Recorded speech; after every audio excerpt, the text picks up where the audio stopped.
some folks to die. By these 50 countries, differing so much in race and religion, in language and culture. It is a big idea, a new world order. Well, I know they're lying. They tricked me once, but they're not going to trick me twice. The time is now.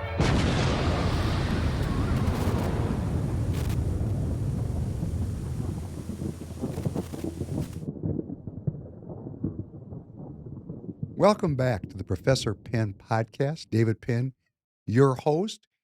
As always, glad to be with you. Good evening. Glad to see you.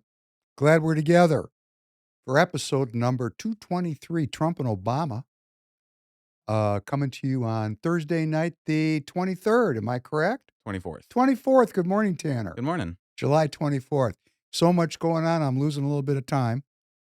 And I guess that's okay because it's always the present, right? Tanner, would you pop up this picture that's on my mind? Everybody sees this picture. Now, going back to the last podcast where I'm talking about what are the grounds in the nature of knowledge, this is alleged to be a structure on the infamous Epstein Island. I haven't been there, so I haven't seen it with my own eyes, but I've noticed on X, people are calling this a synagogue. Many people have said this is a synagogue, a temple, which would seem a little strange since the things that were going on at the island are alleged. And again, I wasn't there. I can tell you face to face, I didn't know Jeffrey Epstein, and I was never on his jet or at his island because I don't work in those kind of circles, right? Yeah. The question is, had I been in those circles, would I have gotten on that plane? That's the question. Would I have done those things that are alleged? I don't know that they're even true because I wasn't there. That's why I would like to see there be trials. I can leave that up there. Please, please. I want to talk about this. That's why I'd like there to be trials and disclosure so we could read evidence and we could get some sense of what's really going on here. This is why I want this to be revealed. And I want to just dispel one issue because I'm reading these anti-Semitic screeds about, because Jeffrey Epstein was a cultural Jew, allegedly again. Not sure, but I have to tell you, my radar for Jewish people does go off and say, yeah, Jeffrey Epstein, last name, Jewish, face, Jewish, seems to be Jewish. Maxwell, his boss, the woman, she's Jewish. Her father was a Ukrainian Jew. It looks like an all-Jewish deal. So you got a pretty good Judar, you would say. My Judar is sensational. Sensational. And as a matter of fact, it has a corollary. I can detect a Palestinian at 1,000 yards. And that's not any knock on Palestinians. You know, when people are slaughtering each other, it's called, you know what this is called? It's called situational awareness. The best way to win a fight is not get in one. The best way to not get in a fight is not be in a place where a fight's getting ready to break out. That's called situational awareness. And that's not cowardice. That's called being intelligent. Because when you fight, there's really no winners. It's really not cool. In fact, I'll tell you, this week I got so mad about something because I have that spirit of wrath in me. I do. I've got to work with it. I'm old now. I wasn't always old. And that spirit of wrath, man, that's one of the deadly sins. I got mad in the morning, like 7:30 in the morning. I got really pissed at something, like green beast pissed. My hands are still tingling from yesterday because it affects my whole system. It's not good for you. The wages of sin are death, which brings me back to this structure allegedly on an island that Epstein allegedly ran. And I'm saying it this way because we got to be really careful with what we believe now, and I'm going to work on that. This is not a synagogue. This is not a synagogue structure. In fact, domes, golden domes, are commonly associated with Islamic houses of worship known as mosques. The dome, the golden dome, is a prominent architectural feature symbolizing the vault of heaven and the connection between the earthly and divine realms. While not a mandatory requirement for a mosque, they are prevalent and significant elements in most mosque design. Well, then the question would be, why a mosque? And now we get into speculation. Speculation. And this is why I want these facts to come into the disinfectant of sunlight. I want to know. Because here's what I do know. I do know that I come from a 6,000-year tradition going back to Abraham. And that faith, that Abrahamic faith, still is a prevalent thought form on this planet. Jews, Christians, and Muslims all have Abraham as our spiritual father. We know that, right? Yeah. Okay. Why would they have a mosque on this island? Well, let me just tell you that not everybody was Abrahamic coming out of the blocks there, because these religions, Judaism, Christianity, and Islam, are political movements seeking converts. And sometimes they say, you ever heard this one? Convert or die? Yeah. Join the club or we're going to clip you. That's kind of the way this works, right? And when this thing spread through the world, there were resistors all over the world, resistors in Africa, in Asia, in Europe, because when the quote unquote, you want to talk about branding, when the Holy Roman Empire, it's an oxymoron, right? A holy empire. It's kind of funny, isn't it? One of my good friends, Rob, told me he watched the Bears piece and he said, can you put a little humor in? I said, watch Hebrews, which you should watch Hebrews because we get funny, but try to put a little humor in because the oxymoron, Holy Roman Empire, Holy Empire, empire and holy don't go together, right? Because if you're holy, your focus is in the search for truth. But if you're into empire, you're focused on mammon. That's the only reason to have an empire, right? That's to control resources. So when that Holy Roman Empire spread across Europe and ran into the non-Abrahamic peoples that were living there, they conquered them. They conquered them, and those peoples thought they were conquered by Christ because it was convert or die. And you know what they did? They went underground. Those that converted, some died on the battlefield, right? Some died on the battlefield. They just died. They said, I'm out. Some said, yes, I'll convert. And they actually became Christians of a sort. They're a little different, right? That's where the Protestant movement came from because they were protesting the church all the way till today. We're even going to talk about it today, okay? Voluntary agencies here in Minnesota, like Lutheran Social Services. It's different, a little bit different, right?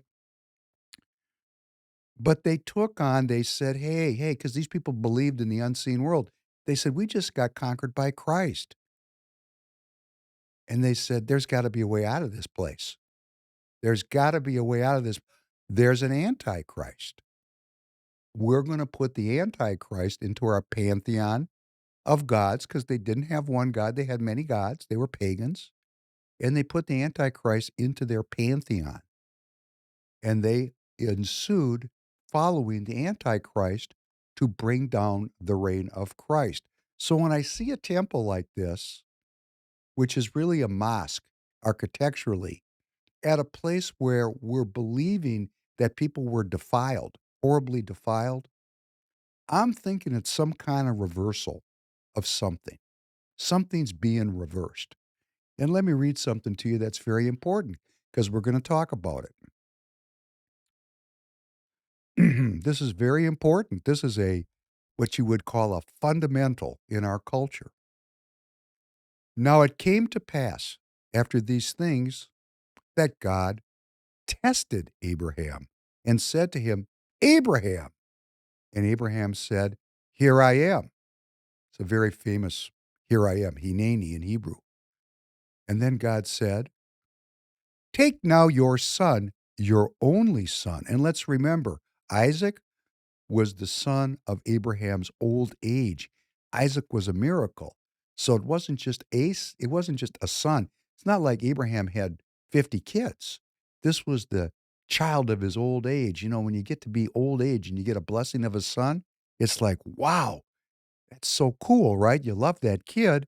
And God said, hey, now take your son, your only son Isaac, whom you love, and go to the land of Moriah and offer him there as a burnt offering on one of the mountains of which I shall tell you. Boy, Abraham must have gone, did I just hear you right, Lord? Let me go sleep on this one real quick. Could I hear that one more time? I just want to make sure what voice I'm hearing in my head.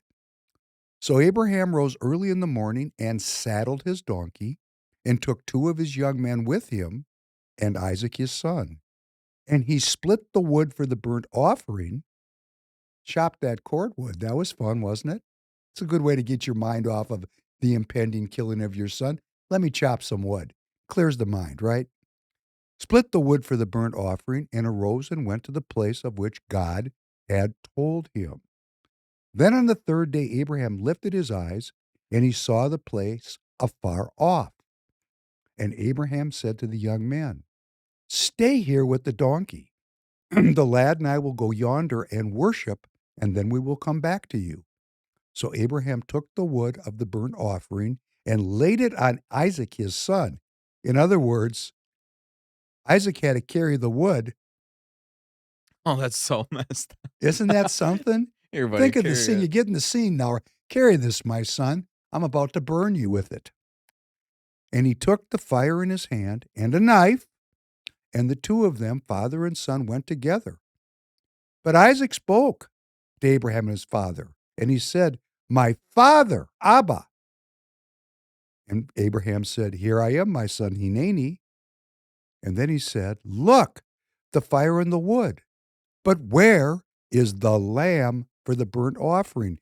And here we have this concept of the lamb, the unblemished lamb, the unsinful, the pure, the lamb. Where's the lamb?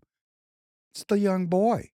The young boy is the lamb, right? Yeah. Oh. And Abraham said, my son, God will provide for himself the lamb for a burnt offering. So the 2 of them went together. Then they came to the place of which God had told him. And Abraham built an altar there and placed the wood in order. And he bound Isaac, bound him. That's something very important. We're going to come back to this, the idea of being bound. And he bound Isaac, his son, and laid him on the altar. Tied him up, so to speak, right? Tied him up, bound him like a slave. He was a bond servant. He wasn't a master of his own will. He was bond. He was bound up. He bound Isaac, his son, and laid him on the altar upon the wood that Isaac had carried. In other words, the slave had built the altar for his own sacrifice. That's pretty intense, isn't it? Kind of wonder what Isaac was thinking. Yeah. I was kind of thinking that too. How hip was wait, this kid? Yeah, was he just really I'm good trusting at you, listening Dad. to his dad? I'm trusting you, Dad, but right now I'm bound up on the wood and you got that fire. What's about to happen? High drama. And Abraham stretched out his hand and took the knife to slay his son. But the angel of the Lord called to him from heaven and said, Abraham, Abraham. And Abraham said, Hineni. And the angel said, do not lay your hand on the lad or do anything to him, for now I know that you fear God, since you have not withheld your son, your only son, from me. God said this, do not lay your hand on the lad or do anything to him, for now I know that you fear God, since you have not withheld your son, your only son, from me. And let's remember what Christ said. He who loves his son more than me is not worthy of me. That's in Matthew 10:34. So this idea runs through the entire Holy Scripture. Then Abraham lifted his eyes and looked, And there behind him was a ram caught in a thicket by its horns. So Abraham went and took the ram and offered it up for a burnt offering instead of his son. And Abraham called the name of the place, "The Lord will provide." As is said to this day, "In the mount of the Lord it shall be provided." Then the angel of the Lord called to Abraham a second time out of the heaven and said, "By myself I have sworn, says the Lord, because you have done this thing and have not withheld your son, your only son, blessing I will bless you, and multiplying I will multiply your descendants as the stars of the heaven and as the sand which is on the seashore. And your descendants shall possess the gates of their enemies. In your seed all the nations of the earth shall be blessed, because you have obeyed my voice." So Abraham returned to his young men, and they rose and went together to Beersheba, and Abraham dwelt in Beersheba. You think Isaac went home and told his mom? Mom, you know what dad just did with me? That is a very interesting, and I'm sure if we go into the holy texts, some rabbis have thought about this. What would mom say Yeah. on a situation like this?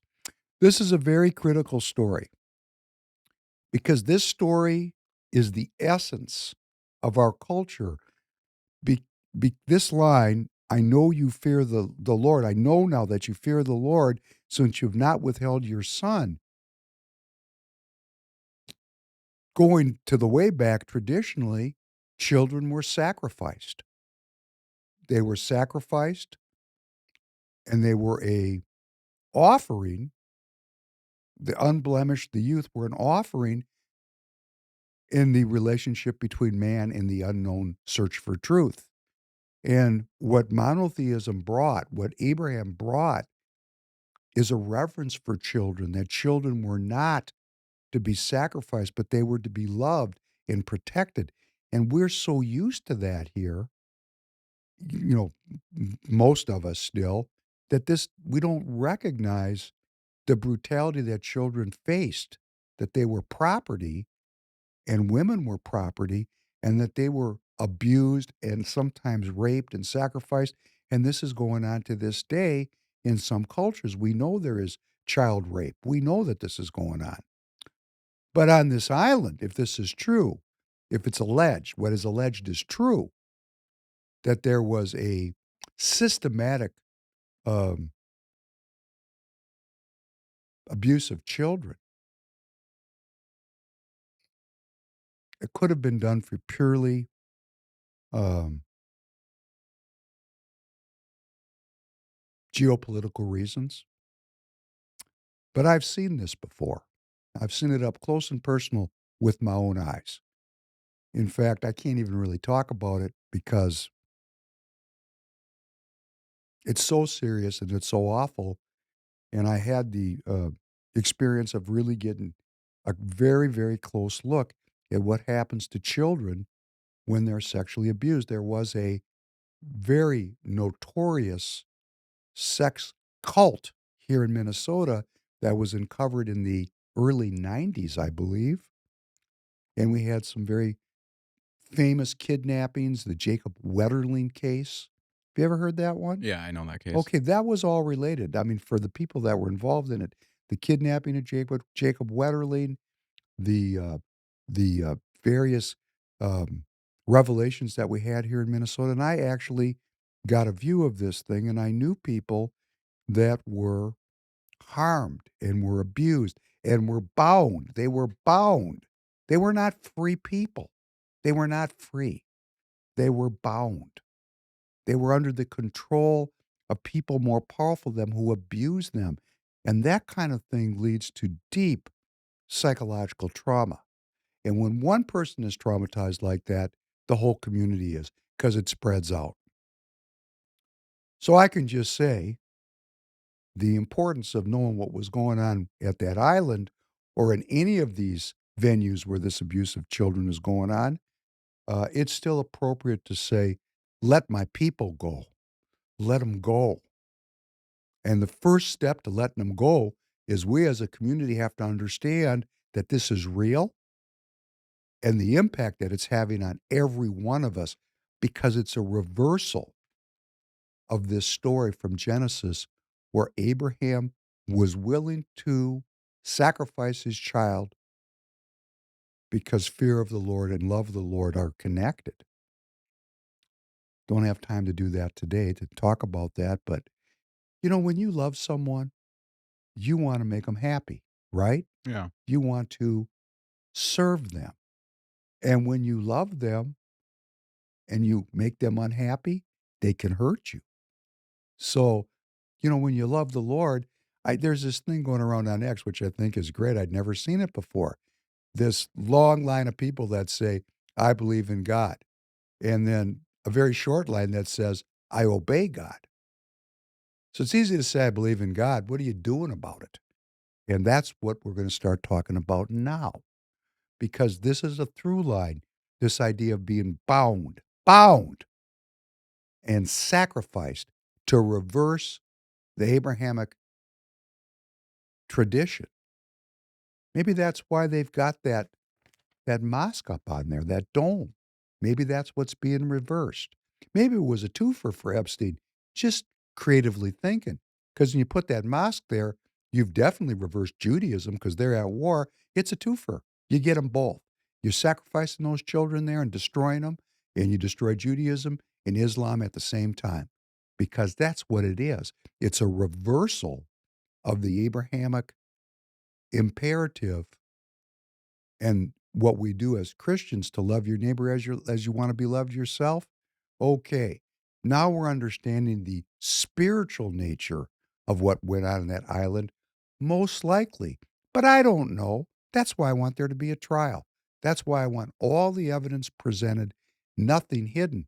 That's just because I've seen this before and I know what it did to my life to see it up close and personal. In fact, it's a big reason why I'm able to do this with you.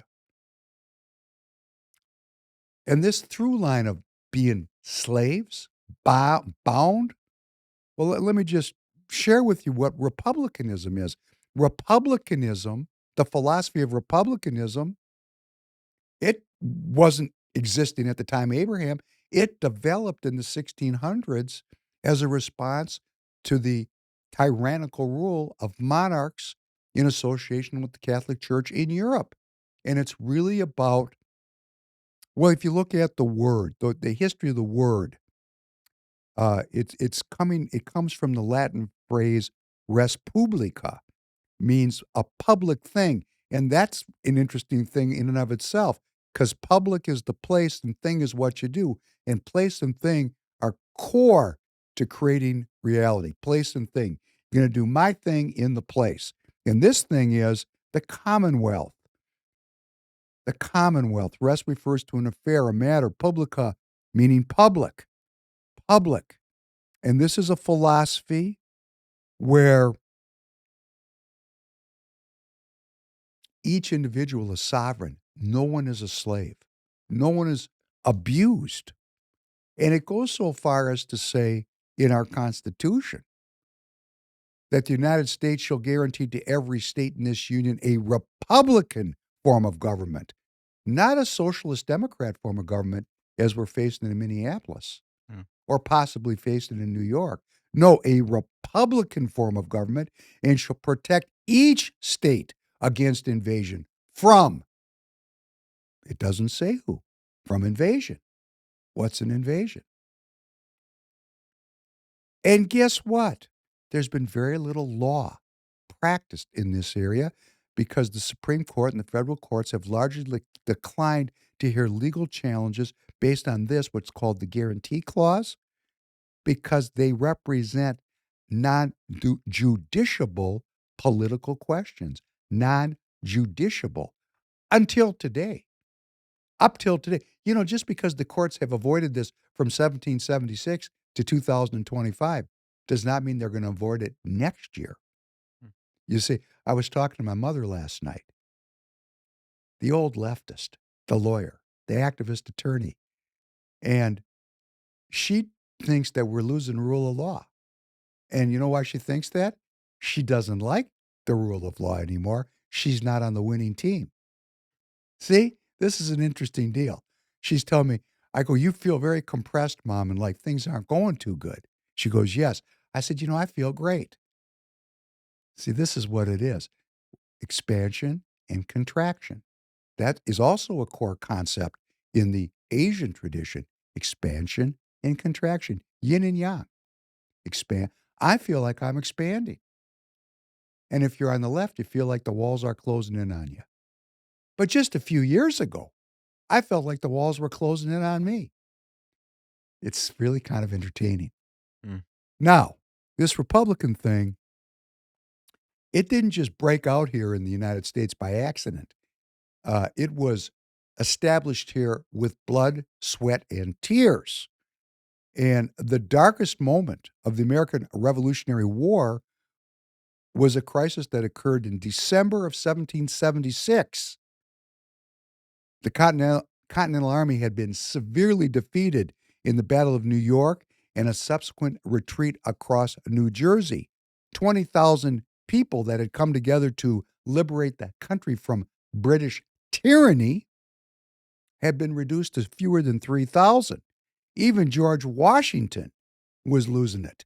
Wrote a letter to his brother, and he said, quote unquote, "I think the game is pretty near up."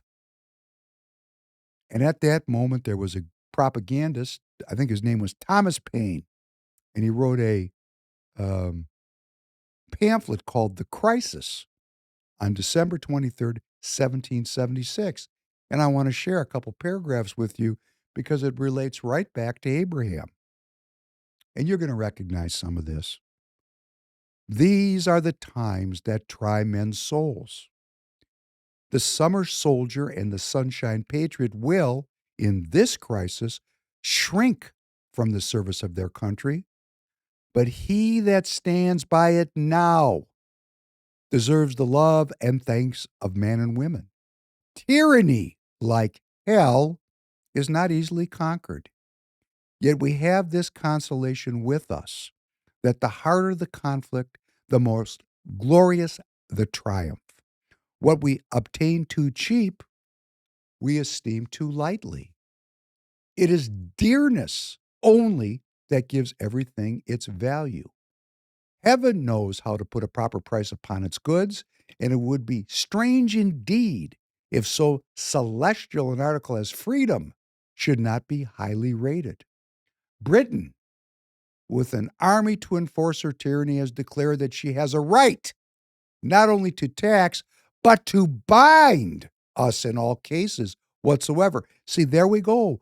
Back to Isaac. The empire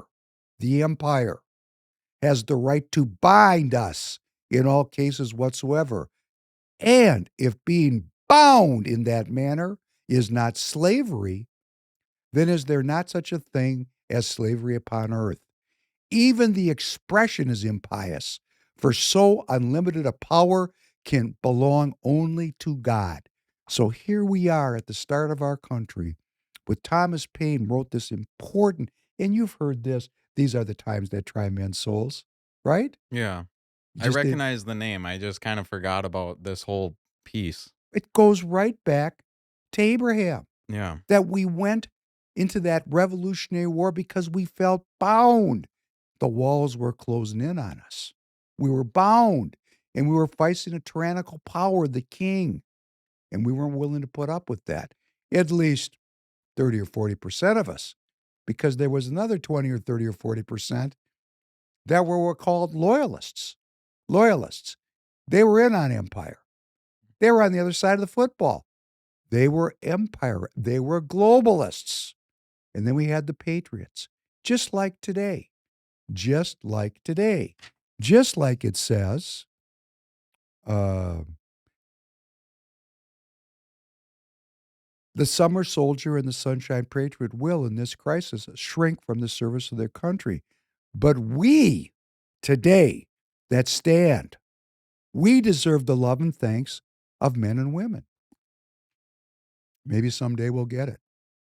So I have more to read about this, but I'm trying to draw a through line from Abraham to the formation of a Republican country where each individual citizen is not equal.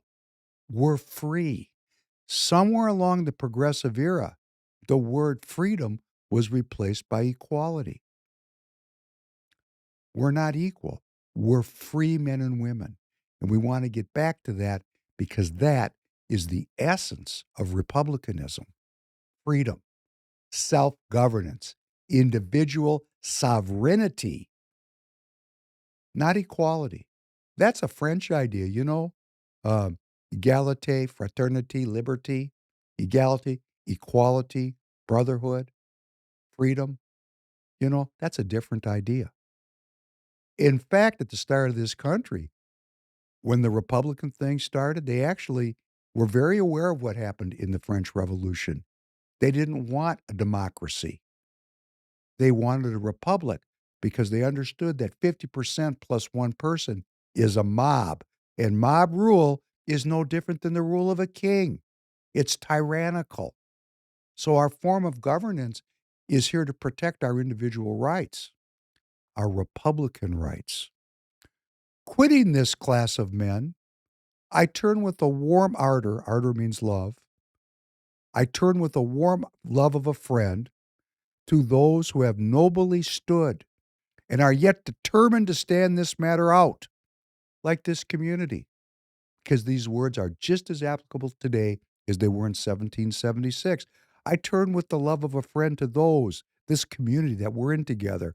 We are nobly standing, and we are determined to stand this matter out. And I call not upon a few of us, but on all of us, not on this state or on that state. I mean, I'm not going to move to Texas or Tennessee because Minnesota is a Republican state. Not in this state or that state, but on every state. Stand up and help us. Lay your shoulder to the wheel. It's better to have too much force than too little when so great an object is at stake. Let it be told to the future world that in the depth of winter, when nothing but hope and virtue could survive, that the city and the country, like we were talking about on the Bears podcast, they're not talking about the suburbs. He's trying to, unite the urbanites and the countryside. Yeah. This has been going on since 1776. The true alliance of the inner city and the outstate. Thomas Paine was talking about it on December 3rd, 1776. That the city and the country, alarmed at one common danger, which is globalism, came forth to meet and to repulse it. Say not that thousands are gone. Remember we were reading the Psalm, the last one? 1,000 might fall on my side, 10,000 at my right hand, but I am not afraid. Right here, it's right in Thomas Paine's great piece, The Times That Try Men's Soul. Say not, don't think about the thousands that have fallen, but turn out tens of thousands. Throw not the burden of the day upon providence. In other words, if you're an eschatological Christian and you're saying the end is near and you're going to put your hands in your pocket, let me show you what Thomas Paine had to say to those people. Show your faith by your work, that God may bless you. It matters not where you live or what rank of life you hold. The evil or the blessing will reach all of us. In other words, if we screw this up or make it holy, it's going to affect every one of us. Every one of us. The far and near, the home countries and the back, the rich and the poor will suffer or rejoice alike. The heart that feels not now is dead. I'm going to read this again for those of you who have friends that don't care. The heart that feels not now is dead. The blood of their children will curse their cowardice. Wow. Who shrinks back at a time when a little might have saved the whole and made them happy. I love the man that can smile in trouble, that can gather strength from distress and grow brave by reflection. 'Tis the business of little minds to shrink, but he whose heart is firm and whose conscience approves his conduct will pursue his principles unto death. My own line of reasoning is to myself as straight and clear as a ray of light. Not all the treasures of the world, so far as I believe, could have induced me to support an offensive war, for I think it is murder.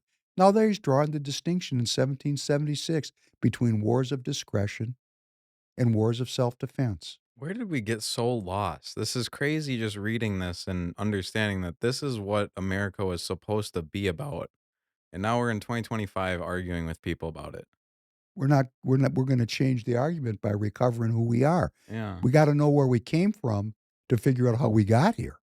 It's one of our themes. I would not support an offensive war, for I think it is murder.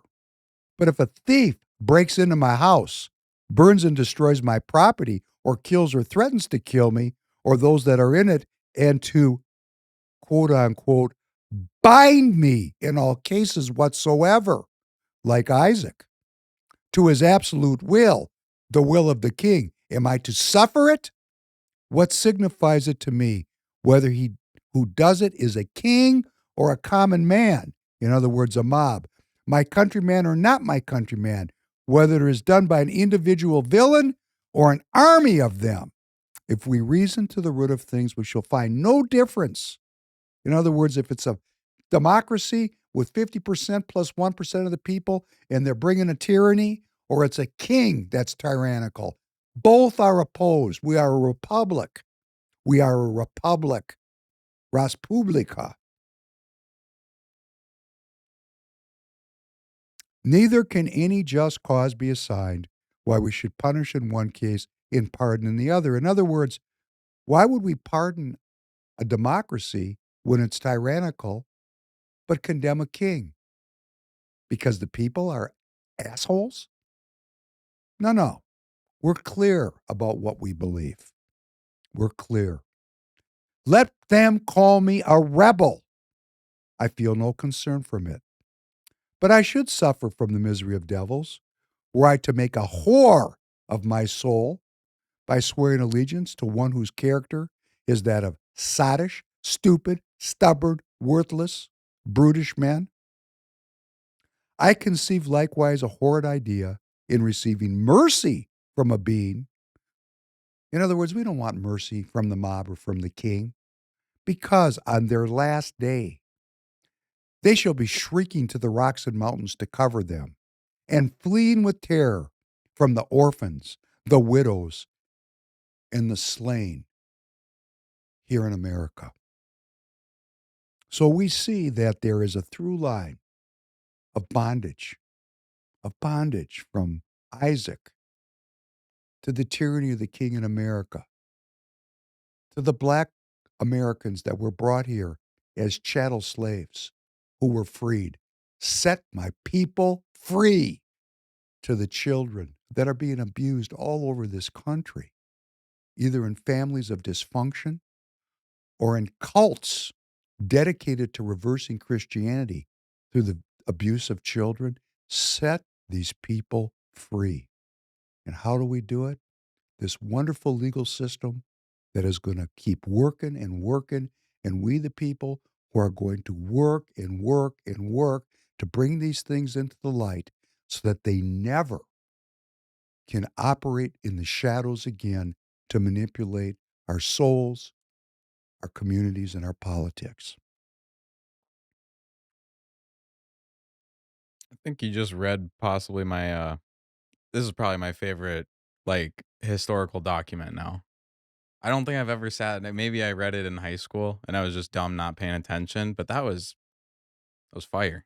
Badass, right? That was so badass, Well, that's dude. only the first and last paragraph, so if you want to go find it. Oh, it's much longer. Oh, it's much, much longer. Because there's so much particularly about the British that he talks about that is not directly applicable, Yeah.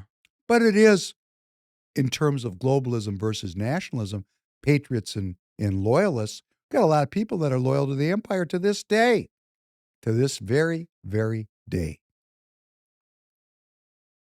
The U.S. has imposed more sanctions on Iran.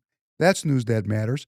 These are the first round of sanctions that have been imposed since the 12-day war ended.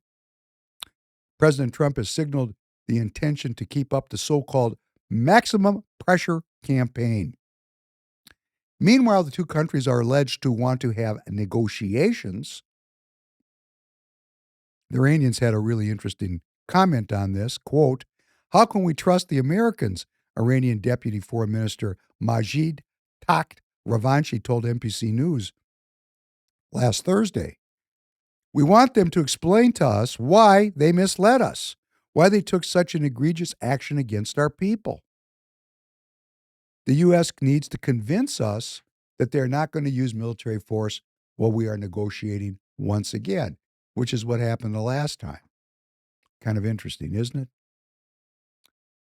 Meanwhile, Iran's president has signed into law a new idea there in Iran. They have suspended cooperation with the IAEA, the International Atomic Energy Agency, which was monitoring the Iranian nuclear program. Iranian President Masoud Pezeshkian has signed this law suspending Tehran's cooperation. And boy, that's interesting, right? And as I said very recently, after this last 12-day deal, it guarantees that the Iranians have got to build a bomb. It's the only way the regime is going to survive, or at least that's what they're going to believe. And that's a reasonable belief after you suffer 12 days of, intense warfare. So that's a new one. The French intelligence chief has come out and said that the U.S. has overstated its Iran strike impact.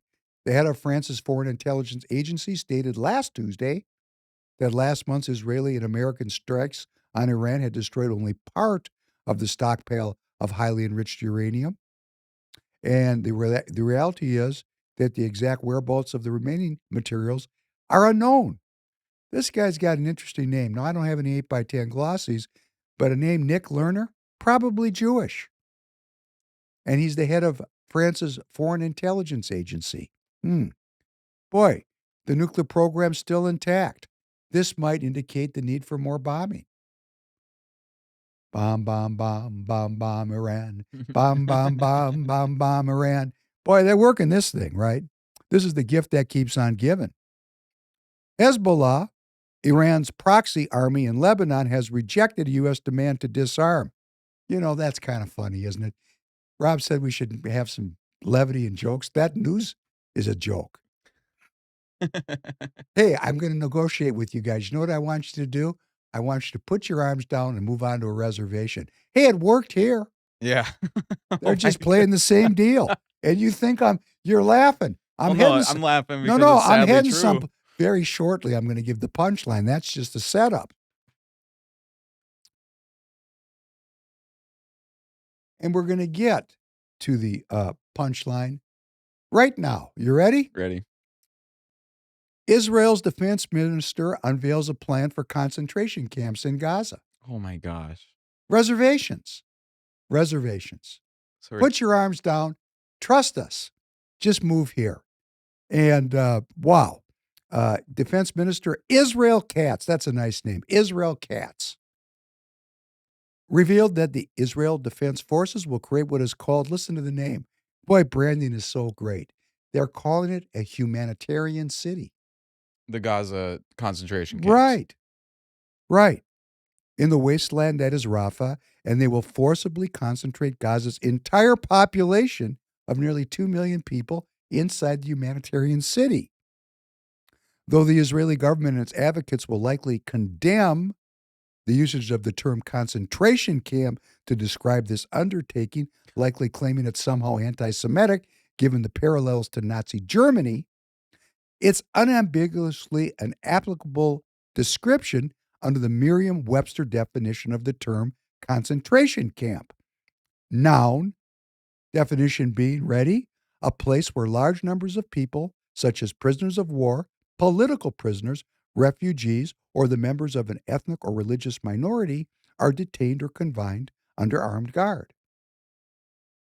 So, disarm and move to the concentration camp. And This- just so I heard you right, you said that people are watching out that they critique it, calling it a concentration camp because they don't want to seem anti-Semitic. The Israelis are going to say you can't call it a concentration camp because we would never do that because the Nazis did that to us. We've built a humanitarian city. That's their claim. Nice. Wow. Yeah, the jokes do write themselves, David. I'm just saying, and, they're gonna try to get other countries to take these Palestinians in, but nobody's biting on it because these other countries don't wanna be perceived by their own populations as facilitating ethnic cleansing because they fear a domestic backlash, possibly even a revolution. So everybody's saying, "No, not me. We're out. My name is Paul, and it's between y'all. Figure it out." But, they keep talking about it, Netanyahu and Trump.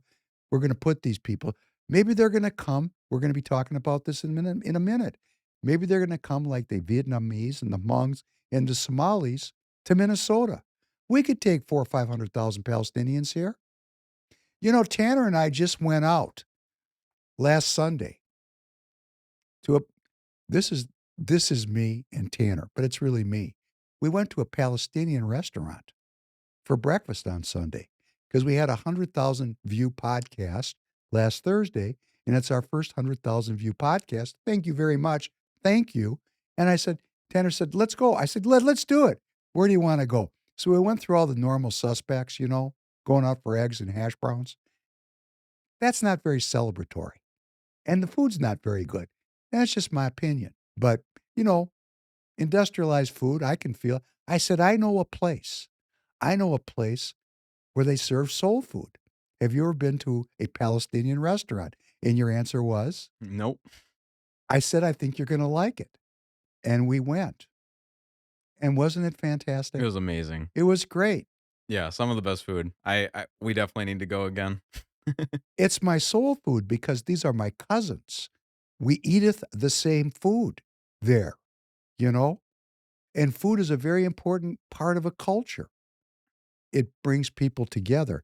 That's why we have Christmas Day dinner, to bring people together to eat. And Thanksgiving, right? And Thanksgiving, Yeah. But Food they're just going to makes people put these happy. Palestinians, and I did say to Tanner on the way down there, this could get a little haywire. I do know the owner. He's been my friend since 1979. But some of the people that work for him have opinions, but we had a great time. It was cool. Yeah, it was right? awesome. Beautiful building. It was fantastic. Anyhow, they're going to put these people in this concentration camp. And the idea is they're going to go some way. Prime Minister Benjamin Netanyahu struck an optimistic tone. And he said, quote, if people want to stay, they can stay.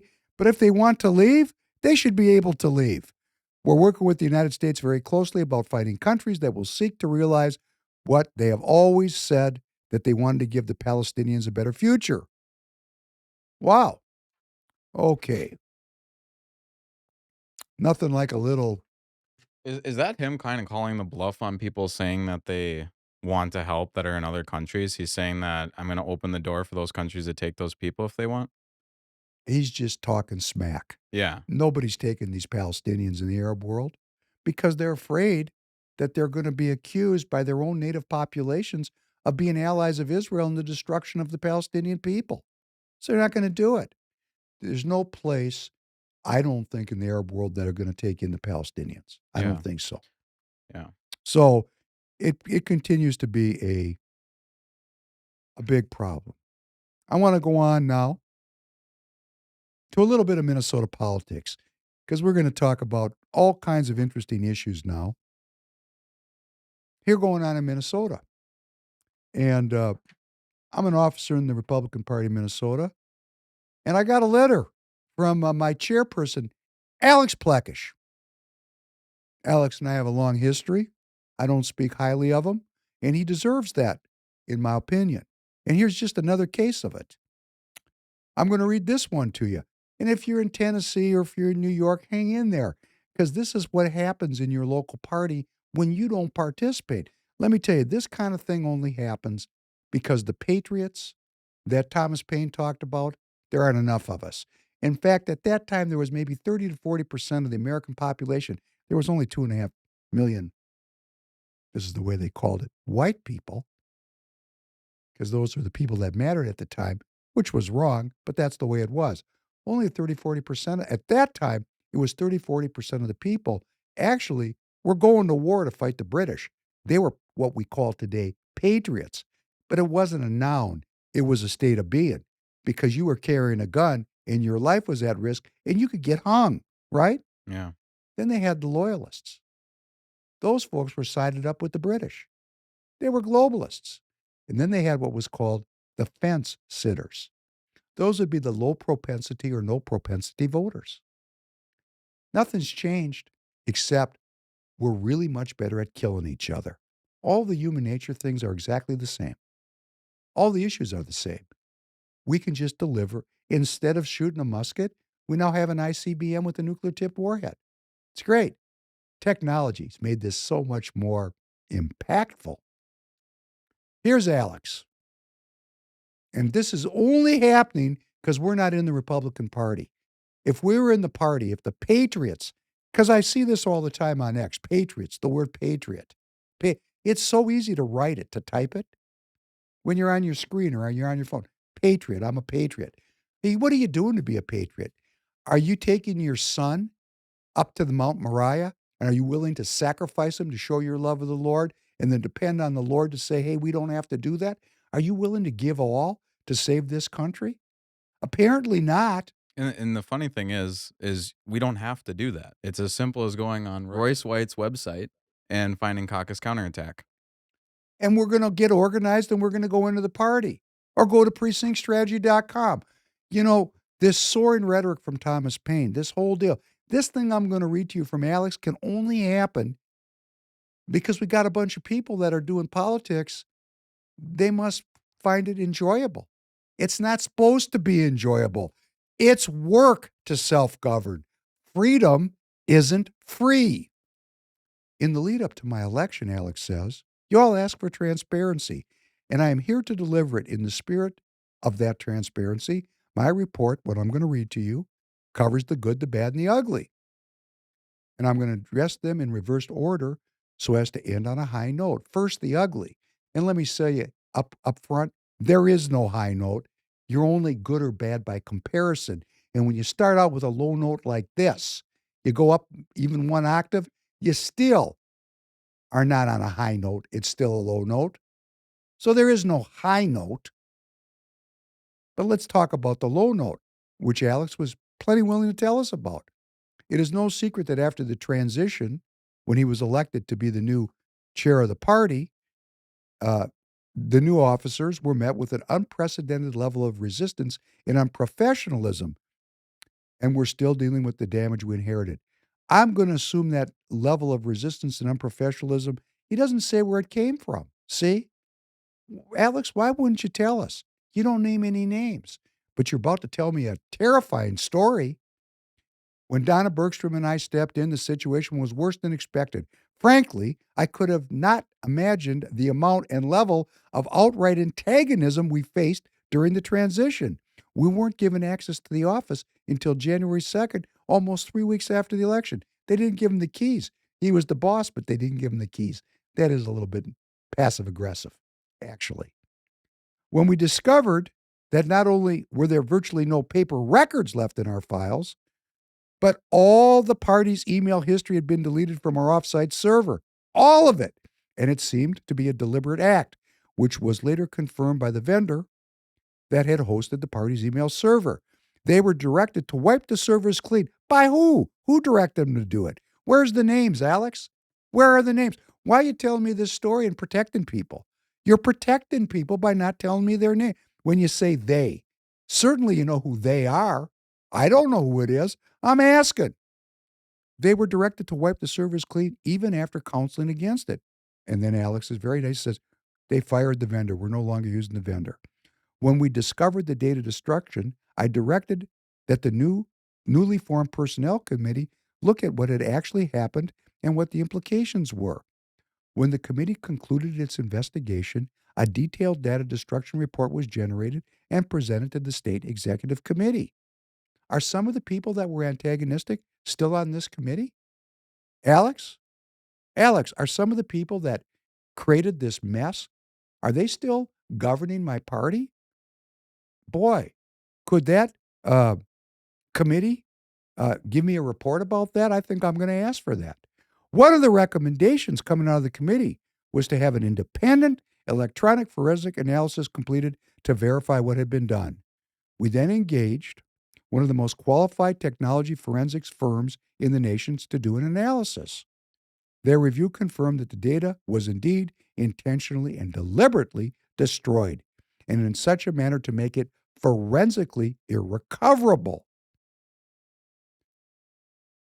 I'm not an attorney, and I'm certainly not wanting to be making an incorrect statement, so let me clarify it. I called an attorney, and I asked them, I read them this, and I said, is this a crime? And you know what the lawyer said? Yeah, that's a crime. It said it's a felony, and as a matter of fact, it could be. Now, I'm not giving legal advice, Alex, when you're watching this, but who were these people? How many of them are still involved in the party? Because I suspect that they are. And why are you not naming the people that created this mess? And why are you not, since you've gone this far to tell me about it, why are you not seeking legal redress, both civilly and criminally, to hold the perpetrators of this accountable? Because I'm a shareholder, I'm a stockholder, I'm right now, I mean, they've moved me to the back of the bus. I am a alternate delegate to State Central Committee, but I am still involved with the Republican Party. And what you're telling me here, what I'm reading here, is a criminal act with unnamed criminal participants in that act. And I suspect some of them are still in the party. And if I'm not correct, could you please clarify it by naming the names? Could you please clarify it by taking legal action against these people? Because the party is taking legal action against all kinds of people. I mean, verily, maybe someday against me. I don't know, and I don't care. But some of these people that the party picks on do care. But these people are going to be nameless and get a pass? No, Alex. And if you agree with me, put it in the live chat. And if you're a delegate, make your feelings known. If it's this bad that we have to read something like this, who's going to get held accountable for this thing? And if nobody's going to get held accountable, well, then what are we doing here with this leadership? It was not normal. It was not minor. It has a significant and lingering impact on the party's operations.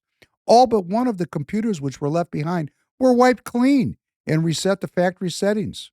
In one case, a critical laptop used by a senior staffer had its BitLocker code reprogrammed to make it impossible for any recovery of the files contained on it.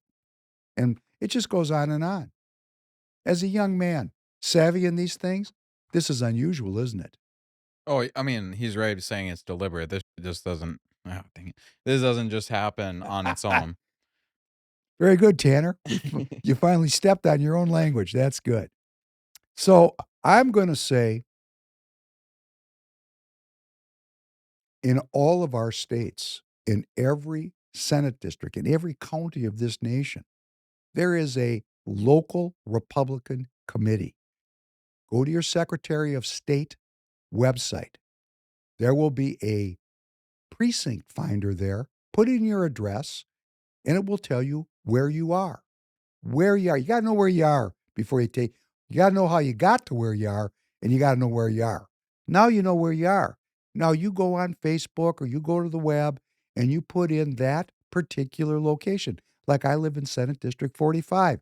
And if I put in Senate District 45 Republicans, up will pop the website of Senate District 45 Republicans, of which I was a board member for many years until Alex made sure I got run out.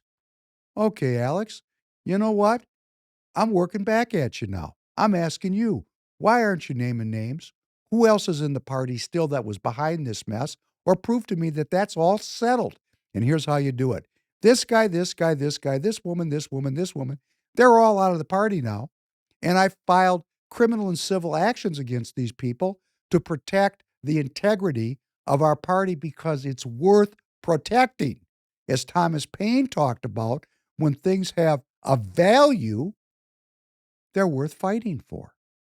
But if we're not worth fighting for it, it has no value. Alex, does the Republican Party, you know, I would like to see something that came out that named the names and said we've turned this over to the constabulary. Yeah, because I mean, to call a server and like an offsite server and be like, "Hey, delete everything," they're not just gonna let anybody call and say, "Hey, they need the files." They know who did it. At least the Right. offsite server. Like, there's no way that they just accepted any phone call and said, "All right, we'll delete all the files." And I also just don't believe that all the files are deleted because I've worked with servers before. When it's deleted on your end, most times they have a backup of their own server. So there's That's probably a a good very chance that the files are still there on a backup server. that's a very interesting comment. And I thought about that and Yeah. I wasn't going to mention it. The only way that, I mean, he is right if it's straight up deliberate, because then they would go into that like backup server and make sure everything's wiped. But like I said, you have to be a certified fellow to be able to call that offsite server and say, "Hey, do this." They don't just do that for anybody. I don't know. That's And then if there is no indictments, if there is no lawsuits, if no names are named, I guess I have to take your word for it, Alex. And since I know you, I know your word can be not very good from time to time. So, I mean, you've spoken some awful words in front of me. So I know your words are not very good from time to time. So please name the names because I know all the names, but it's not my job to name them. It's yours. And I know some of the people that are still in the party that were involved with these names that are no longer in the party. So I don't think the party leaders that you replaced did anything by themselves. I think they were, but dispel my belief that it was a cabal of people running the party. Dispel it. Bring it to the light. The mm, disinfectant of sunlight. Because right now, we got a bunch of secrets here. yeah. Secrets in a secret society called MinGOP. Wow. If you're a Minnesota Republican Party officer and I'm wrong about this, I'd like to hear from you. And if you think I'm right about this, I'd like to hear from you. Meanwhile, meanwhile, here in Minneapolis, wow, I'm broadcasting to you today from the studios of Free People Radio, which you can support by going to TireGet.com. And I want you to remember, and I want you to tell all your friends and neighbors, maybe we should start an affiliate program because we need tire business from you. And we got the right price and we got the right service. And every dollar that you spend here is going to go into expanding this programming. And you go to freepeoplestore.com and you can buy some knickknacks from us. And for all the people that keep sending in money, thank you because we need it because we got lots of ambition. We had our first 100,000 view podcast. Yeah. What? We're growing. We're growing. We're growing, but we're not making money. We're not breaking even. And we need to so we can expand what we're doing here. Tanner keeps saying I need a new set. Yeah, we gotta get you your own set. Well, could we please have some money to get a new set? Come on. You know, we got to be we have to be self-governing after all. But we're coming to you from the studios of Free People Radio, which is funded by TireGet and the Free People Store and by your donations. And thank you. And it's in Minneapolis, Minnesota, in the belly of the beast. And I was talking to Royce just 2 weeks ago, and he said, man, something's coming even darker on the left. And I called him last night because he had his podcast up last night about Omar Fateh, Yeah. right? Right. And I called him and he said, see, I told you. I said, you know, that's not being too much of a fortune teller 2 weeks, okay? You're not getting the gold star on that one. But he did tell me that there was a darker thing getting ready to happen on the left. Mm-hmm. And here in Minneapolis, just like in New York City, the local Democrat Party has, well, for lack of a better word, it's been conquered by Omar Fateh. And you know what Fateh means? If you translate the word Fateh into English, it means conqueror. Hmm. Like Yasser Arafat's organization was Fateh, Yasser Arafat. Do you know who Yasser Arafat is? No. Great. He's very, very famous. You know, I used to think he was Ringo Starr for a long time. You can look up the pictures. He was the leader of the Palestinian people for decades. And he started an organization called El Fatah, which was the Palestine, in English, it was the Palestinian Liberation Organization. But Fatah in Arabic means many things, but one of the things it means is conqueror. Hmm. And here in Minneapolis, the Democrat Party, which was, you know, a far left party in my opinion, Minneapolis, but it was kind of a Gucci far left party. And when I say Gucci, I mean Gucci. Gucci. It was a Gucci far left party because, there's not much difference to me between the far left and the far right because they're not that far apart. We call it the center, where all the evil goes down, right? Not the peripheries, not the real mega right and the real far left where the communists are, right? But here in Minneapolis, and if you're watching Minnesota, you know this, and if you're watching outstate, guess what? They had the Democrat local convention to endorse the mayoral candidate. It was last week ago, Saturday, and our Gucci mayor, Fry, happens to be about a 40-year-old white Jewish dude. He lost the endorsement to Omar Fateh, Mhm. a Somalian, or as I would say it, a Somali. And I was listening to Royce last night, and we say it differently, and I don't know which is correct. We're both correct, but I would call it not a Somalian. I would say he was a Somali. But he's actually an American-born Somali, no different than I'm an American-born Jew. He was actually born here in Washington, D.C. I think he's in his mid-30s, something Yeah, like that. 35, I think. 35. And the first thing that happened was Charlie Kirk, noted mega influencer, according to the Star Tribune, launched an Islamophobic tirade against Fatah. In the social media attack, Kirk, co-founder and executive director of Turning Point USA, accused Fatah, a Somali American and the first Muslim to serve in the Minnesota State Senate, of participating in an Islamic takeover of the United States government. Minneapolis Mayor Jacob Fry, very good Old Testament name, campaigning for a third term in office, was quick to condemn Kirk's comments. Fry, who is Jewish, called Fatah, quote, a proud American who is running because, like me, he loves Minneapolis. This right away, when I read that, reminded me of John McCain running against Barack Obama. We're scared. We're scared of an Obama presidency, and I'll tell you why. I'm concerned about someone that cohorts with domestic terrorists such as Ayers. I have to tell you, he is a decent person and a person that you do not have to be scared as President of the United States. Now,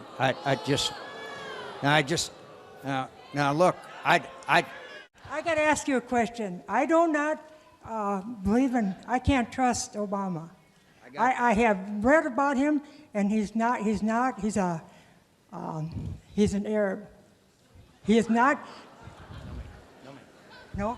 No, ma'am. He's a decent family man, citizen that I just happen to have disagreements with on fundamental issues, and that's what this campaign is all about. He's not. Thank you. In 2008.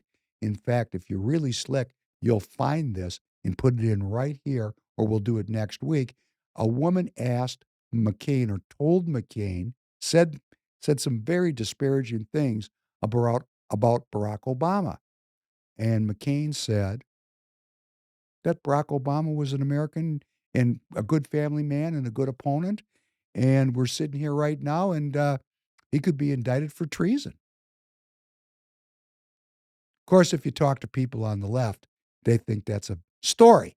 That's why I say what I say and how I say it, because for every story, there's a counter story. Like for there's a Christ, there's an antichrist. If you want to just get it down to its constituent elements, if there's one group of people that cherish children, there's another group that'll sacrifice children. I mean, that's just how it is. So arguing about whether Obama is a treasonous president or not is crazy, right? But compared to sacrificing children, not that much, unless they're doing the same thing. I digress. That's comedy. So the Star Tribune came out strongly. against Charlie Kirk, and it made me think about Omar Fateh. And we also have something going on here in Minnesota, which all the Minnesotans need. We have a huge scandal here, the Feeding Our Future scandal, which was a scandal that has resulted in some $240 million disappearing. And it was a scheme where a group, a nonprofit, purported to serve meals to children. However, it turned out that they just stole the money and didn't really serve very many meals. How is this stuff like not over? Like, how is that overlooked? How's it overlooked? Yeah, he said 240 million, Oh, and they're up. like there wasn't a first quarter that they went like, "Hey, how many food or how many plates of food have you given out?" Uh, Nonprofits are supervised by the Attorney General of the state of Minnesota, Oh. Keith Ellison, and these people have been prosecuted, and these people have a lot on their minds. And I'm not going to impugn Keith Ellison because these people have been prosecuted. And it turns out most of them are, as Royce had said, Somalians. I call them Somalis. We got to figure out which one is right. Hmm. Well, they're both right. Obviously, in the inner city community, they call them Somalians. It sounds good, doesn't it? Yeah, I like that. I don't have a preference. It's a name. Yeah, we're going to officially say they're both correct. Anyhow, these people went to jail, lots of them, and they were Somalis. And that doesn't really reflect on Omar Fateh, although Omar Fateh had a relationship with these people, I think. In fact, I saw him addressing this group. So there were 72 suspects, and they haven't recovered very much of this money. So Omar Fateh comes out of this Somali community, and I thought I'd go back and I'd look at this because he is an avowed socialist. Would you agree with that Yeah, statement? self-proclaimed socialist. He's a socialist, like Mondami in New York. And this, I just want to clarify because a lot of times, like, you know, we've always kind of talked about communism in the Midwest and we're like kind of pointing out the Democrat Party. This man is legit a socialist. On his own website, he is calling himself a socialist. So it isn't even us like labeling and saying, oh, your policy are very socialist. He is a socialist. So that is Like what when we're I tell facing right now. when I call my mom a communist, she objects to it. And I Yeah. said, you can object all you want. I grew up with you. You're a communist. I mean, I'm entitled to my opinion, just an opinion. But my mom objects to it, so we have a disagreement. But if I said to Omar Fateh, if we had him in the studio, which would be a great idea, That'd be fun. and I said, are you a socialist? He'd say, yes, I am. Because it's right on his website, correct? Yeah. Well, I think he'd probably correct you and go, oh, I'm a democratic socialist, as if it's a different form, I guess. No, Democrats, 50% plus one. Yeah. The mob, socialists, great.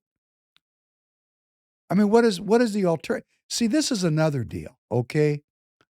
Democrat means 50% plus one. It's the law, whether it's right or it's wrong. It's not rooted in an ancient tradition of here's what's right and wrong. It says, no, if 50% of the people plus one agree that man-boy love is legal, it's legal. So then a man my age could take an 11-year-old boy and have sex with him. And if 50% of the people plus one said that that was legal, I would be following constitutional law, but I wouldn't be following God's law. Yeah. See? But in a republic, we try to limit the ability of the mob to run off the rails like that. And in a republic, because it's about individual sovereignty and the protection of individual rights, the point of our government, the way it was formed, was to mitigate against that kind of mob rule where people just said, hey, guess what? We're going to legalize this. We're going to legalize that. We're going to do this. We're going to do that. Things that were unthinkable are now every day. So I wanted to look back because, this is a little striking to see a young man pop up and be a Somalian American, which he was born here, speaks beautiful English. He's actually quite charismatic, in my opinion. Yeah. And where did this come from? And I looked back, and of course I kind of knew it because I mean, first of all, how did these Somalis get here? Somalis still, in fact, the United States, AFRICOM, our globalist empire, our military empire, bombed Somalia last week. 73 times this year to date, we've bombed Somalia. So there's been a war in Somalia for decades. So people tried to boogie out of there, which makes a lot of sense. Before or less they'd be put on a reservation called a humanitarian city.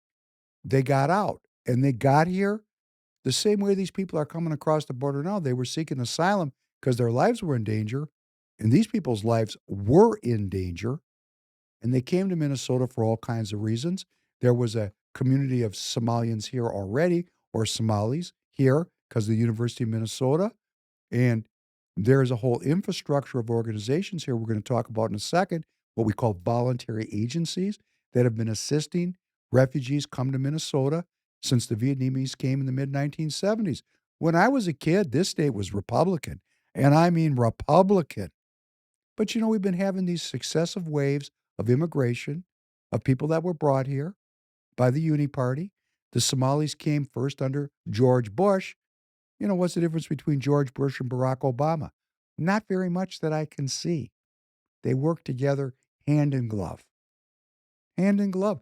Barack Obama didn't reel in the empire. He's the guy that came up with the idea of pivot to Asia.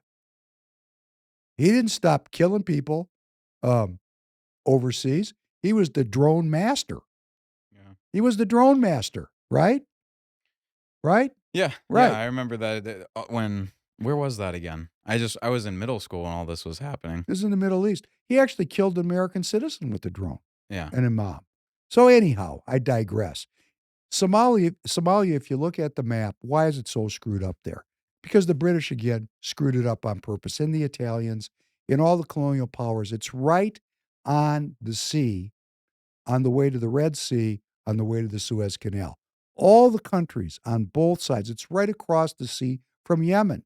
All those countries that are on the landing path to the Suez Canal, they're all screwed up. Ethiopia, Eritrea, you know, they're all messed up because the British figured out a long time ago they didn't have very many people. So the way to get things done is just make people hate themselves and hate each other on both sides. And then when they're killing each other, the British can go about their business, and that's their business model. And we've inherited it. We, the people, have this awful model. So these Somalians, you know, woke up in what they call the post-colonial period. The post-colonial period, and they realized they'd been colonized, and their culture had been degraded. And they said, "Wait, we don't want no colonialists." And they rebelled. And then they how were they going to do that? Well, and everything has its season. The anti-colonial strategy of the day was, guess what it was called? Are you ready? Ready? Marxism. Marxism was the tool of the anti-colonialist. So these people who were really traditional, old culture, lots of Islamic roots there in Somalia, they said, how do we get rid of the colonialists? Marxism, socialism. And they came up with something called scientific socialism, also known as Islamic socialism. How can Islam, a religion of faith in Allah, be merged with Marxism, which is anti-God? How does that work? Well, they came up with a new idea, the Muslims, the Islamists. And they said that zakat, one of the 5 pillars of Islam, the charity idea, was very compatible with Marxism. And they tried to put it together in one package. And this goes back into the 1950s, because that's when, right after World War II, got to know where we came from to know where we are right after World War II. Remember the Atlantic Charter, when President Roosevelt made Winston Churchill submit and say that all people got a chance to determine their own political futures? The Atlantic Charter Yeah. forced Churchill to give up the empire. You know, that he had to pry it out of his fingers, but they committed to it. Hey, if you're not going to commit to give up the empire, we're going to let you have at it with the Germans by yourself. Okay, boss, I'll do it because, expedience said we needed help, the British. And then we merged with them and they took us over. We thought we took them over. Nah, it was kind of a merger. And part of that merger was the self-determination of all peoples. Truman was serious about it. And there's these first turnings where people are serious about what they're saying. So in that first turning, right after the end of World War II, there was actually an effort to set the captives free, to unbind the captives, unbind them, take off the colonial control of these people, let them self-determine. And it happened all over the Middle East. Iraq, the Ba'ath Party had a socialist element to it. Gaddafi, when Gaddafi was killed, man, you look at their country, the country had no taxes, had $150 billion of foreign exchange in the bank. Education was free. Gaddafi, during his time, literacy went from 25% to 80%. The state paid for it. You got married. When you get married in Libya under Gaddafi, the government gave you 60 grand. They gave you a grub stake. If you wanted to farm, they gave you land. They got you to invest in the sovereignty of being a Libyan. They gave you something. How was the same Gaddafi that was like seen as an enemy? Right. I need to look into this because that's wild. Gaddafi actually stood up in front of the United Nations and said, a business for these people is to make the diseases and the vaccines together.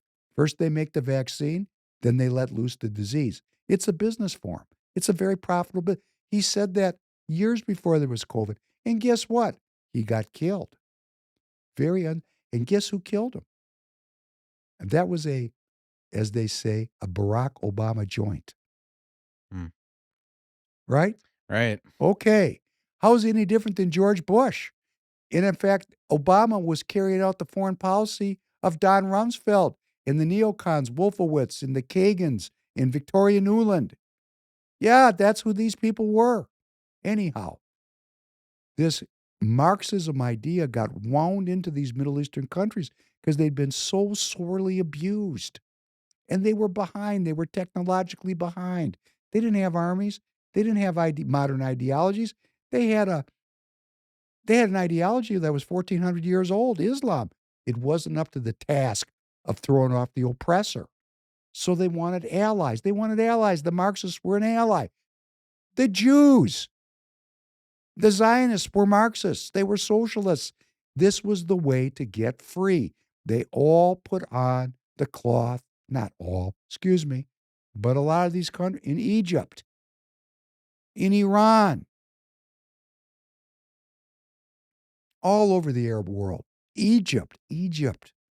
Nasser, you've never heard of him. No. Nasser. And all of these countries became, not all, I'm sorry, but most of them became allied with the Soviet Union. Because the Soviet Union, for a brief period of time, was looked at not as an evil empire that Reagan rebranded them, but it was looked at as a force that was fighting the colonial British Empire. In fact, General Patton said, hey, as long as we got all the gear over here, let's take the Soviets down. He actually said, we fought the wrong war. Yeah. Right? So this stuff is really not that complex when you think about it, but unless you think about it, it's opaque. Marxism was adopted by Islamist scholars to try to find a way to throw off the colonial rule of the French, the English, and the Italians, and the Germans, which dominated the region. And it was, in some part, successful. And they merged it through the concept of zakat. So in Somalia, this was very powerful. There was a leader there named Sid Barr. In fact, Ilhan Omar's father was a colonel in Barr's military. And this wasn't a friendly military. This was not your kind of like Omar Fateh is proposing for policing. These folks were not psychologists knocking on the door. These folks knocked on the door and took you away to the humanitarian city. How nice of them. Isn't that special? So The official ideology of Somalia during Said Barre's reign, which was called the Somali Democratic Republic, it was a blend of scientific socialism, influenced by Marxism, Leninism, and Islamic principles. Barre claimed compatibility between Islam and socialism, arguing they shared the principles like social progress, equality, and justice. Fraternity, equality, liberty. No, we went wrong on this one, okay? This whole equality thing, no, it's about freedom. One word difference, like equity.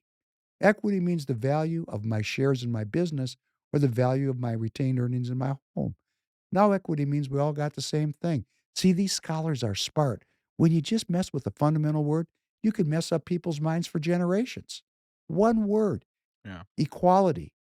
Equity's very close, isn't it? Yep. Okay. Suppression of independent religious leaders. Despite the emphasis on these Islamic principles, Barre's regime suppressed independent religious leaders and executed those who publicly refuted his interpretation of Sharia. Sharia and state control. Barre used his version of Sharia to justify his authoritarian rule, not Republican, authoritarian, a king, so to speak, supported by the Soviets.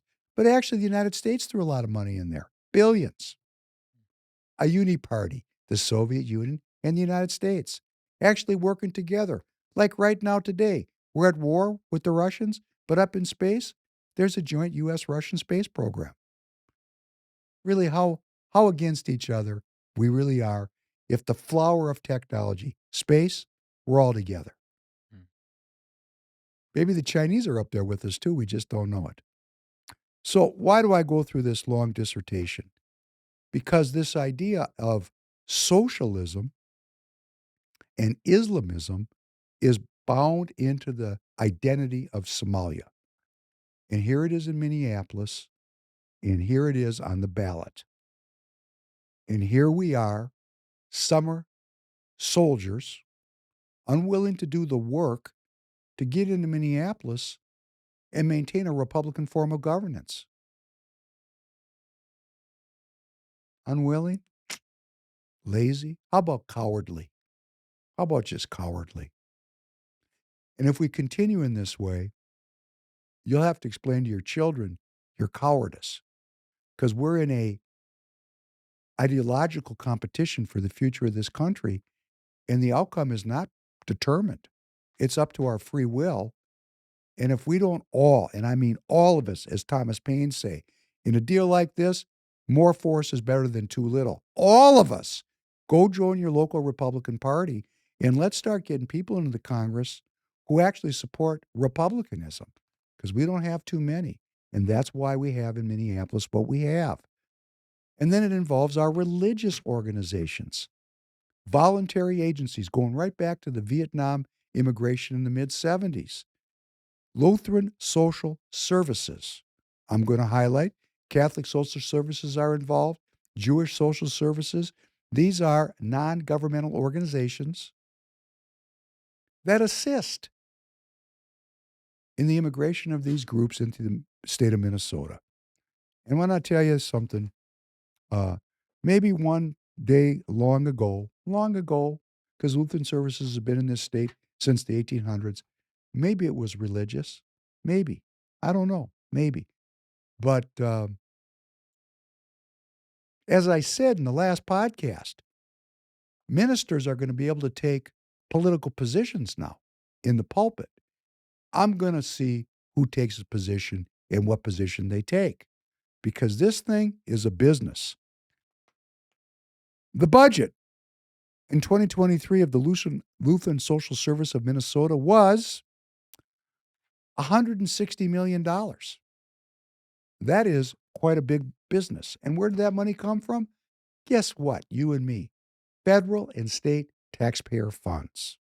So we are paying for these organizations to run big businesses, to relocate people into our state here in Minnesota, or perhaps your state.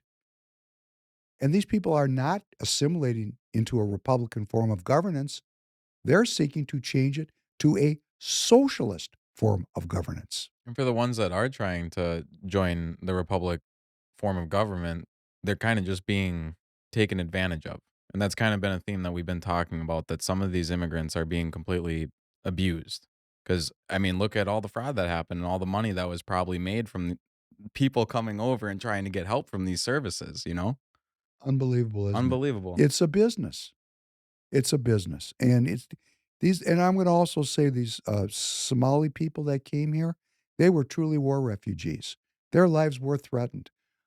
Uh, as a Jewish American, I think they had every.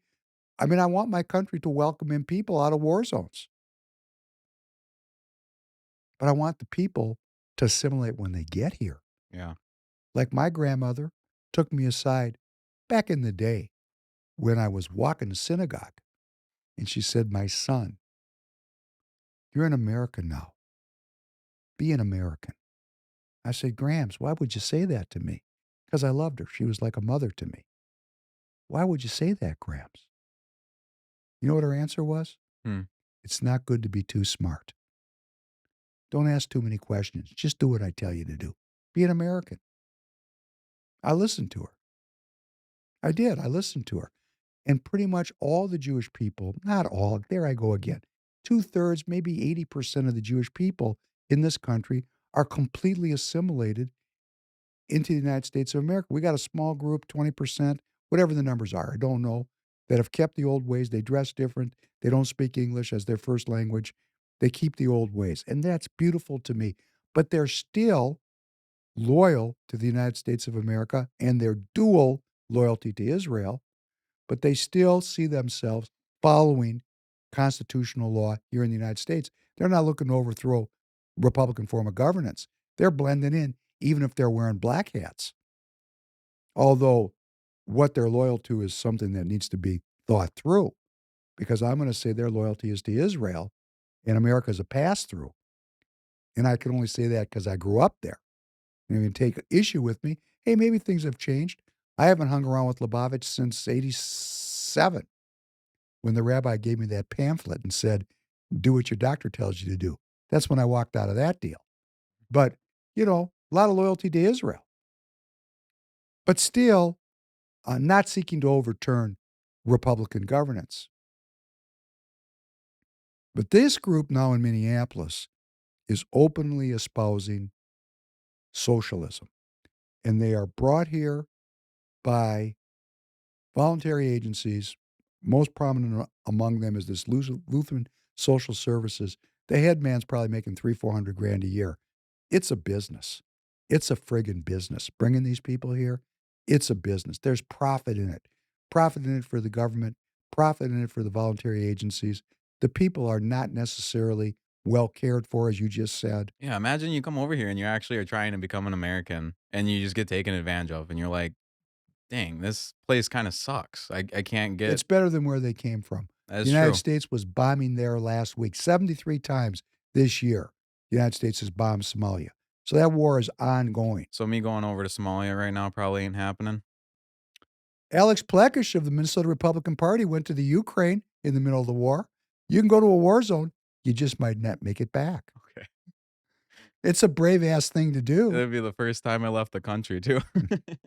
Oh, hey, I was at the Syrian-Turkish border many times, and it was not a friendly place to be. Yeah. So you do things sometimes. You just do. I was there. I've been in other very dangerous places. I came back. That makes it good stories.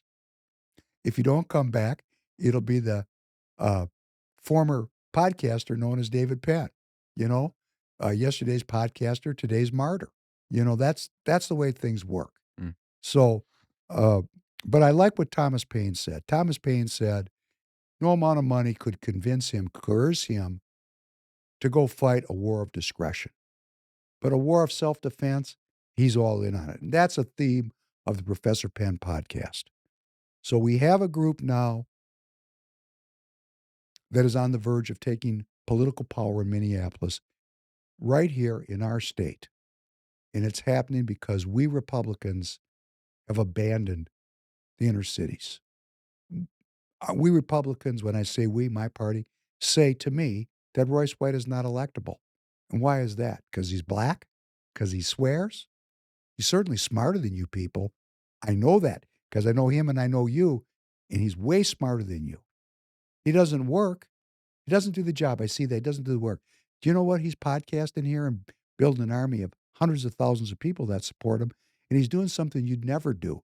He's going into the basketball world and coaching young people from that very community and building relationships in that city with parents.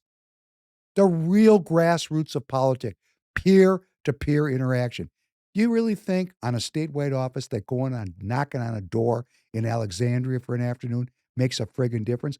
Now, if you're in that legislative district and you happen to be the state legislator from Alexandria, yeah, you go knock on every door because you can, because there's not that many people there for you to go meet, maybe 8, 10,000. 13,000. How many? 13,000. 13,000. Yeah. Meet every one of them. I'm all for it. But you're running for Minnesota, from Minnesota to be a U.S. senator? You can't knock every door in this state. That is a scam. But you can make relationships with the community. You can go and do as much as you can to meet people in the one area that matters, which is in the cities of Minneapolis, St. Paul, where Republicans lose every election. And we've abandoned those cities. And I'm going to say, if you're listening to me and you're an officer or you're a BPOU chair or you're an elected representative or you're Alex Plekish, and I know you hate me, Alex, and I'm going to tell you, I don't hate you. I'm just holding you accountable. Please do a good job. And here's what a good job would be. Could we have a strategy for Minneapolis, please?